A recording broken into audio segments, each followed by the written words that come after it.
Bonjour à tous, bienvenue sur votre lumière.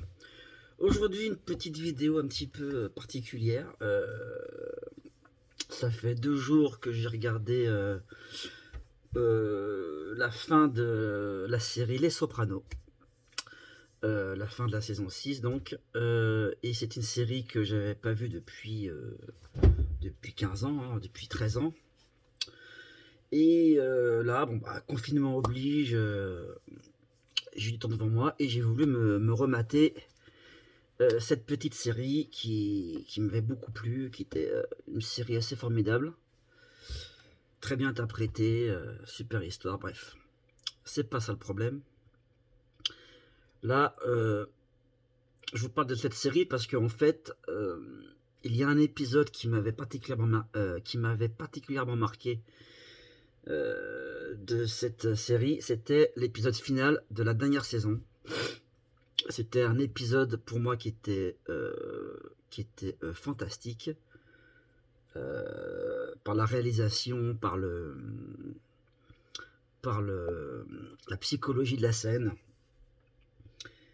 Et bon, je me rappelais pas beaucoup de la série parce que ça fait longtemps que je l'ai pas regardé, mais je me rappelais vraiment de la fin, de l'épisode final. L'épisode final pour moi c'était le Graal, c'était vraiment c'était un épisode fantastique. Et même des années après avoir vu la série, j'en parlais aux gens, je disais toujours à mes amis, je disais toujours oh, l'épisode final des Sopranos, c'était une merveille de réalisation, c'était formidable. 8 minutes, une scène de 8 minutes, je me rappelle toujours avoir dit ça. Une scène de 8 minutes extraordinaire, on rentre dans la tête de Tony Soprano, on se met à sa place vraiment, on voit de quoi il a peur, ses angoisses, quel est son quotidien à chaque seconde. C'était vraiment une scène d'un point de vue psychologique extraordinaire. Bon, pour ceux qui n'ont pas vu la série, Tony Soprano, c'est un boss d'une famille mafieuse à New York. New York, pas New York, mais New York, avec A-R-K à la fin. Et bref, c'est un gros boss de famille de mafia. Et il a une famille, et voilà. Donc, il a une famille aussi à lui, des enfants, une femme. Et bien sûr, il craint chaque jour, chaque seconde pour leur vie. Et l'épisode de fin, justement, nous mettait dans sa tête. C'était la logique même de cette série, parce que en fait, les Sopranos, c'est un patron, un boss, un parrain de mafieux qui se fait analyser psychologiquement, qui suit une thérapie justement pour comprendre ce qui se passe dans sa vie. Voilà, bref, je ne vais pas vous dire toute la série, mais voilà, en gros. Et donc, l'épisode de fin était génial parce que, enfin, c'est là que ça fait un peu peur. C'est-à-dire que vraiment, l'épisode que moi j'ai vu nous faisait rentrer dans la tête de Tony Soprano et nous faisait voir chaque détail de sa vie, que chaque geste pouvait déclencher une attention particulière, une peur. Un personnage qui rentre dans un restaurant, qui a une tête un peu bizarre, hop, tout de suite, on imagine des choses. Et en plus, dans cette scène, c'est là qu'on va peut-être me prendre pour un dingue, mais je m'en fous. Parce que dès qu'on parle de l'effet Mandela, dès qu'on parle pardon. Dès qu'on parle de l'effet Mandela, dès qu'on parle de ces choses-là, on passe pour un taré. De toute façon. Mais là, je ne peux pas, comment dire le contraire de ce que j'ai vu. Je veux dire, c'est tellement flagrant que là, c'est énorme. C'est énorme ce que j'ai vécu. C'est pour ça que j'ai pris tout de suite. Bon, il m'a fallu 2 jours pour digérer le truc, mais là, il fallait que je fasse une vidéo là-dessus. En fait, dans l'épisode final que moi j'ai vu, peut-être que d'autres d'entre vous l'ont vu, je sais pas. Mais bon, en tout cas, dans ma réalité, dans ce que j'ai vu, à cette époque-là, c'était vraiment... On voyait les gens rentrer, ils sont dans un restaurant. La scène de fin, ils sont dans un restaurant. Tony Soprano est avec sa femme dans un restaurant. Ils attendent leurs enfants, leurs grands garçons et leurs grandes filles. Voilà. On va pas aller plus loin, voilà. Et dans l'épisode que j'ai vu moi, dans ce que je me rappelle, c'était vraiment, il y avait même tout était il y avait des scènes qui étaient tournées au ralenti. Il y avait des effets de ralenti. On voyait des gens arriver, et puis c'était vraiment filmé très lentement. Et on regardait Tony Soprano qui commençait à angoisser, qui regardait sa montre, parce que sa fille n'arrivait pas. Il y avait du retard, donc tout de suite, 2 minutes de retard pour lui, il s'imagine des trucs. Et il y avait même des scènes où on suggérait que le gars, qu'il y avait un client qui rentrait dans le restaurant, qui avait un pistolet, qui faisait des gestes, vous voyez. Bon voilà, il y avait... bref. C'est une scène qui dure 8 minutes. En fait, je ne vais pas rentrer tout dans les détails, mais voilà, c'est une scène de fin qui durait, montre en main, je m'en rappelle, parce que je le répétais sans arrêt aux gens, elle durait 8 minutes. Montre en main, c'était une scène qui durait 8 minutes. C'est long 8 minutes, dans une scène comme ça. 8 minutes. Et là, je regarde la série, je me dis, waouh, je vais voir. Je me rappelle de cette scène, donc je me dis, allez, je vais redécouvrir la scène. Et là, en fait, rien. Pas d'effet, pas pas d'effet de ralenti. Il y a bien les gens qui rentrent et tout, on pense qu'ils sont douteux, ok. Mais il n'y a pas cet effet de psychologique, il n'y a pas cet effet de vraiment... on ressent rien chez Tony Soprano, on voit pas qu'il a peur, on voit pas qu'il angoisse particulièrement. C'est nous qui angoissons, en fait, c'est le spectateur qui dit attention, il va peut-être se passer ci, il va peut-être se passer ça, mais lui en lui-même, il se passe rien. Alors que ce que j'ai vu moi, ce que je me rappelle d'avoir vu, c'est tout le contraire, c'est vraiment, on rentrait dans le personnage de Tony Soprano, on se met à sa place. Il y a plein, ça dure 8 minutes en fait. Pendant 8 minutes, il n'y a que des trucs que j'ai pas vus.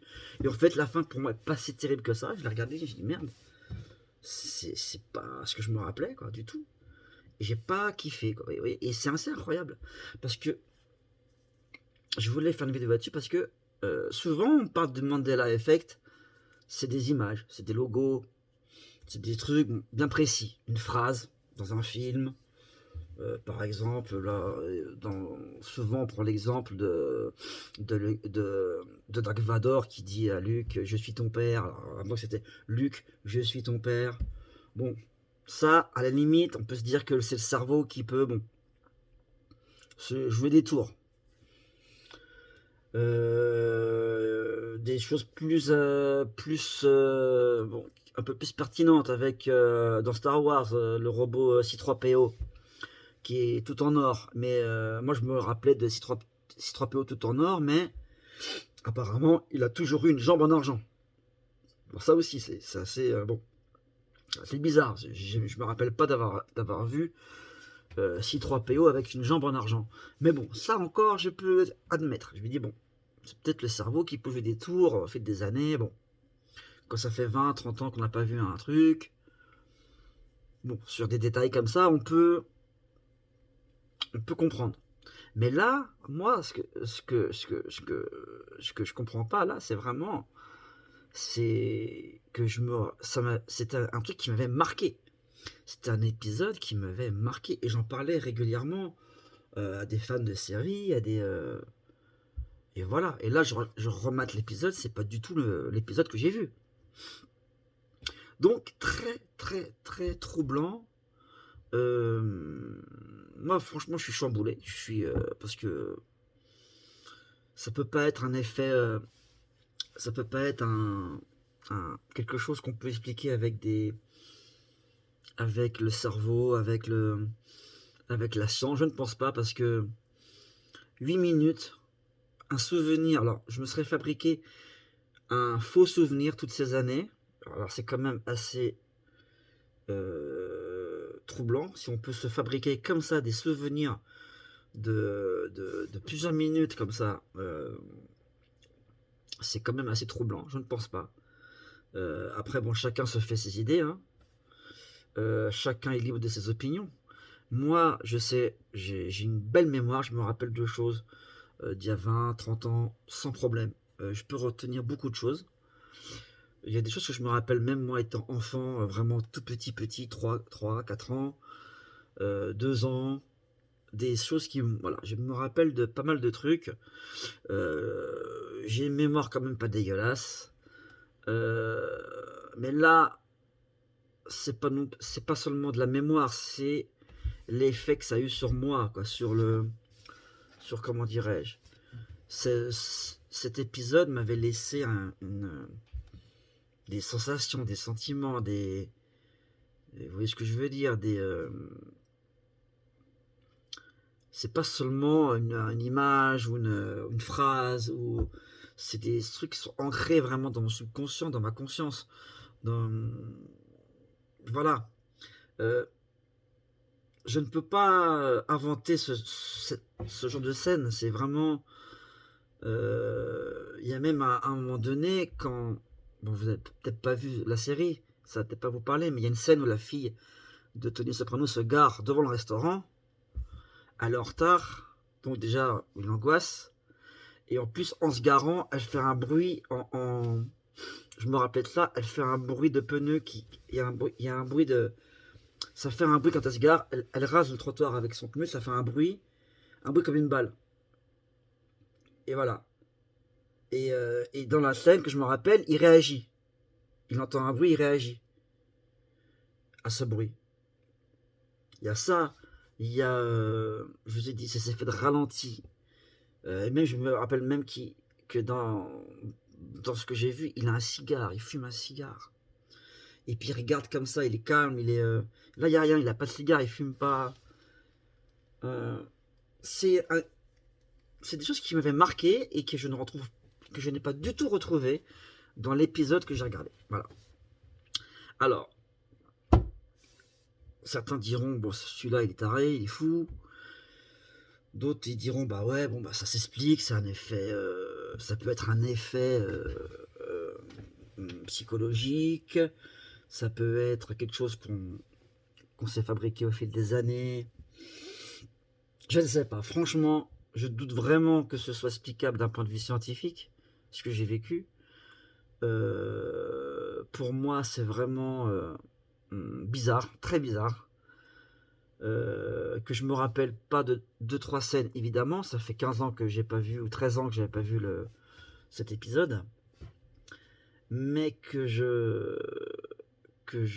vraiment que je vois quelque chose de complètement nouveau. C'est même un épisode qui ne m'a pas donné de satisfaction au niveau artistique, il n'y avait rien dans cet épisode, c'était fade pour moi, c'était fade. Il n'y avait rien de spécial. Cette scène finale, ce n'est pas ce que j'ai vécu quand j'ai regardé la première fois Les Sopranos. C'était pas ça que j'avais vécu. J'étais comme ça, à la fin, j'ai fait waouh. Pour moi, c'était la meilleure fin, le meilleur final de toute série confondue, quoi. Je me rappelle bien avoir dit ça. C'était vraiment, et je vois pas dans cet épisode où j'aurais pu trouver d'arguments pour dire que c'était un super épisode. Je vois pas. Donc c'est pas logique. C'est bien forcément que j'ai vu autre chose. Alors j'ai pas le même âge, ok. Peut-être qu'à la différence d'âge, on est peut-être moins émerveillé par certaines choses. Je ne sais pas, mais non. Moi je ne pense pas parce que c'est vraiment pas du tout ce que j'ai vu. Alors comment expliquer ça? euh, Moi je l'explique tous ces effets Mandela. Alors je vais pas rentrer dans ceux qui pensent que c'est possible. Chacun est libre de penser ce qu'il veut. Mais je vais pas rentrer ces arguments qui disent que ces gens qui disent que on est dans une matrice et que informatique et que c'est un bug et qu'on reconstruit comme ça et c'est des erreurs c'est des bugs quoi, des bugs dans la matrice et que voilà. Et donc cette matrice serait faite par qui, par quoi, des extraterrestres, bon, ça va un peu trop loin pour moi. Vous voyez, moi c'est pas ce que je ressens, c'est pas ce que mon cœur vous savez, on a tous un GPS, un GPS en nous, c'est notre cœur, notre instinct. Et il faut se fier à ça. Et moi, ça me parle pas, ça. Ce truc de matrice informatique, ça me parle pas du tout. Par contre, ce qui me parle, c'est les univers parallèles. Les univers parallèles, le multivers, ça me parle. Moi, pour moi, à mon avis, chaque, dans la vie, on fait des choix. À chaque minute, chaque seconde, on va faire un choix. On va faire, on va décider d'aller à droite ou à gauche. On va décider de lire tel livre au lieu d'un autre livre. On va décider d'appeler tel ami au lieu de tel ami. On va décider de boire un café plutôt qu'un chocolat. Vous voyez, bon. Bref, on fait des choix. Notre vie est une succession de choix. Et pour moi, chaque choix qu'on fait, c'est une théorie. Là, on se rapproche de la science quand même. Chaque choix qu'on fait nous transporte de fait dans un autre univers. Parce que chaque décision est importante. Je m'explique. Vous décidez, voilà, je sais pas. Chaque décision en fait va créer un univers en fait dans notre vie. C'est logique. Chaque décision qu'on va faire, ainsi infime soit-elle, chaque décision qu'on va prendre va créer une autre réalité, va créer une réalité. Et si on avait fait si on avait pris une autre décision, on aurait créé autre chose, on aurait créé d'autres. Et ces petits changements, des fois il y a des gros changements, ça peut être un accident, ça peut être un accident grave, ça peut être, vous voyez, un accident, on va s'en sortir. Et bah, dans un autre monde, dans une autre réalité, et ben on s'en sort pas, on meurt. Vous voyez? Donc chaque décision qu'on prend nous fait sauter, je pense, d'un univers à l'autre. Voilà. Et quand on regarde en arrière, quand on a sauté comme ça d'un univers à un univers, comme c'est infini, comme tous les univers sont possibles, comme tout est possible, comme tout est déjà écrit, vous voyez, tout est déjà, pour moi, tout est possible.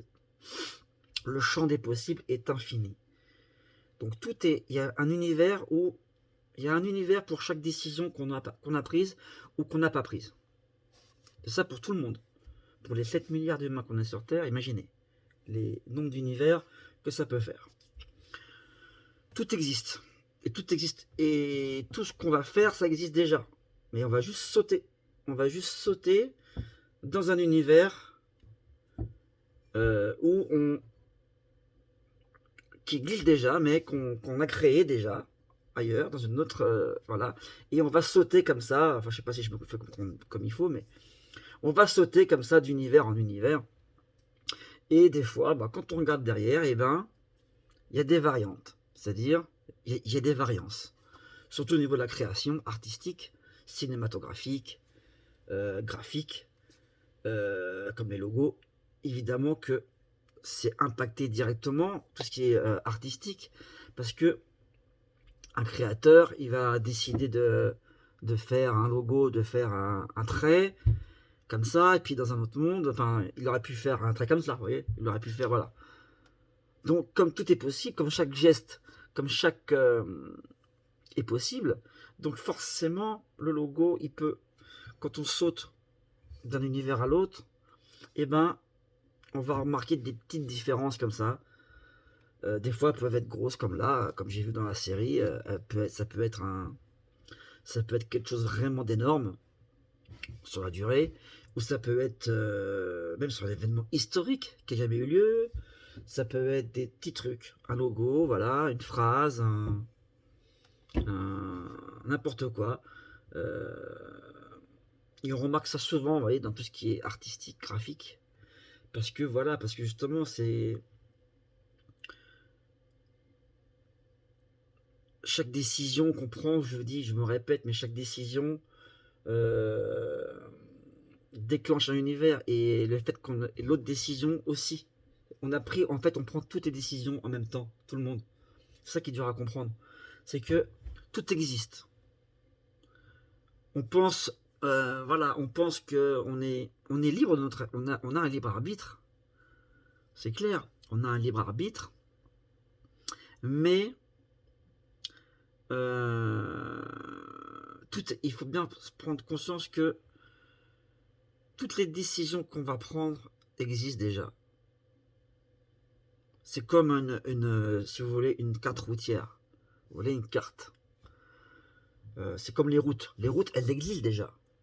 Elles sont là. La route, elle n'attend pas de se construire au moment où on va l'emprunter. Vous comprenez ce que je veux dire? La route, elle est là. Elle existe. Donc toutes les routes existent. Il faut bien vous dire une chose, c'est que tous les chemins existent déjà. Tout ce qui est possible existe. Tout, absolument tout. Donc, je vous dis, quand vous pensez à prendre une décision, dites-vous bien que vous créez quelque chose, un autre univers. Et qu'un autre univers se crée au parallèle. Alors c'est... Là après, le débat, ça peut être... Moi, ce que je pense, c'est qu'on crée un univers manifesté. C'est-à-dire que là, je suis en train de prendre une décision. Voilà, je fais une vidéo sur l'effet Mandela. Je crée un univers, je crée quelque chose dans le manifesté, dans l'univers manifesté, c'est-à-dire qui est créé. Mais après, j'ai créé par la même occasion d'autres univers non manifestés, c'est-à-dire qui ne sont pas concrétisés dans le réel, qui ne sont pas, qui sont dans le non manifesté, qui sont dans une dimension non manifestée. C'est juste des idées. C'est juste des idées. Mais les idées, si vous voulez, c'est comme elles sont là. C'est comme si c'était réel, mais c'est pas manifesté. C'est encore, je sais pas, comme un programme informatique. Vous voyez, c'est codé, c'est du code. Vous voyez, il n'est pas exprimé graphiquement. Vous voyez, c'est comme un site internet. Vous voyez les images sur internet. Bon, c'est bon. Si vous voyez derrière ce qui se passe, c'est le codage. C'est des chiffres. Voilà. Et les chiffres sont interprétés par par l'appareil, par l'ordinateur, par le téléphone, et vous voyez des images, d'accord? Et ben l'univers c'est pareil, c'est-à-dire qu'il y a le manifesté et il y a le non manifesté, c'est-à-dire que la décision qu'on va prendre, les choix qu'on fait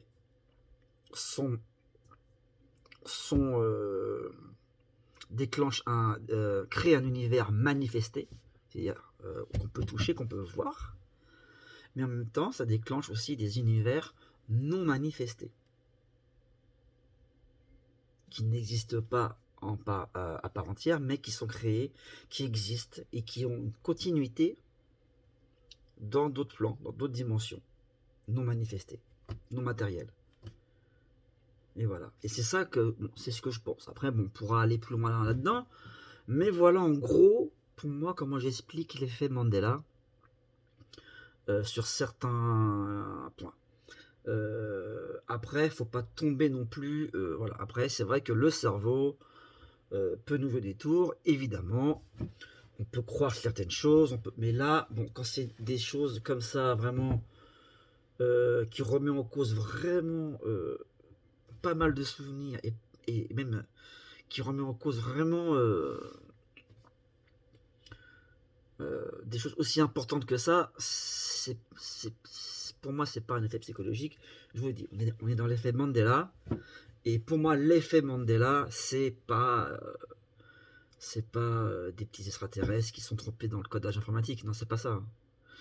L'effet Mandela, c'est, je vous dis, c'est des sauts dans d'autres univers, des petits sauts, des petits jumps comme ça, des petits sauts quantiques, on peut dire, hein.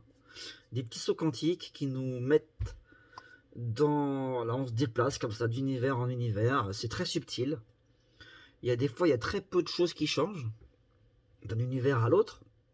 C'est un peu comme dans Sliders, la série Sliders. Bon, là, c'est des mondes vraiment où tout change. Il y a beaucoup de choses qui changent. Mais on peut faire des sauts quantiques dans des univers très subtils où vraiment rien ne change de particulier. C'est vraiment infime, microscopique. Il n'y a rien qui change comme ça à vue d'œil. Sans s'en rendre compte, on change d'univers comme ça. C'est des vibrations. Toutes ces vibrations, de toute façon. Et on peut faire des petits sauts comme ça, d'un univers à l'autre. Et des fois se rendre compte, bah ouais, bah tiens, il y a peut-être ça qui a changé par rapport où j'étais avant, dans l'univers que j'étais avant, dans ma ligne dans mon champ de possible où j'étais avant, sur mon plan où j'étais avant. Voilà, bon, bah, la série Soprano, l'épisode était comme ça. Et là, je suis... Alors, quand j'ai fait le saut, je ne sais pas. Quand est-ce que j'ai fait... Ça peut être à des multiples occasions. Voilà. Je n'ai... Voilà, là, dans ma réalité actuelle, l'épisode que j'ai vu n'est pas celui que j'ai vu avant. Je suis sûr, je suis persuadé. Donc c'est un peu peut-être confus comme ça, mais bon, fallait que je fasse une vidéo là-dessus. Dites-moi ce que vous en pensez dans les commentaires. Moi, pour moi, voilà. L'effet Mandela, pour moi, c'est ça. C'est une histoire de multivers. Voilà, on crée un univers manifesté et on crée plusieurs univers non manifestés. Et des fois, on se déplace comme ça d'un univers à l'autre sans s'en rendre compte. C'est des couches comme ça. Et on peut sauter comme ça et on peut se rendre compte de certaines surprises comme ça, de certaines... on va prendre ça comme des... Nous, on prend ça comme des anomalies. Mais en fait, c'est pas des anomalies, c'est juste des, voilà, des variances temporelles. Des variances temporelles, dimensionnelles, et c'est tout. Il ne faut pas non plus voilà, se prendre la tête avec ça, mais pour moi, c'est une preuve comme ça. C'est une preuve que ça prouve bien que les multivers existent. Que les multivers existent et qu'il y en a une infinité. Voilà. C'était une petite parenthèse, c'était une petite, voilà, petite vidéo, comme dit sur ma chaîne Votre Lumière. On va parler un peu de tout ça, tout ce qui est ésotérisme, les voyages astro, les fantômes, les trucs comme ça, bref. On va parler de tout ça. Voilà. Donc l'effet Mandela, je ferai peut-être d'autres vidéos là-dessus, sur l'effet Mandela. Voilà, je pense que je vais créer une playlist, parce que je vais faire d'autres petites vidéos pour essayer de creuser le sujet.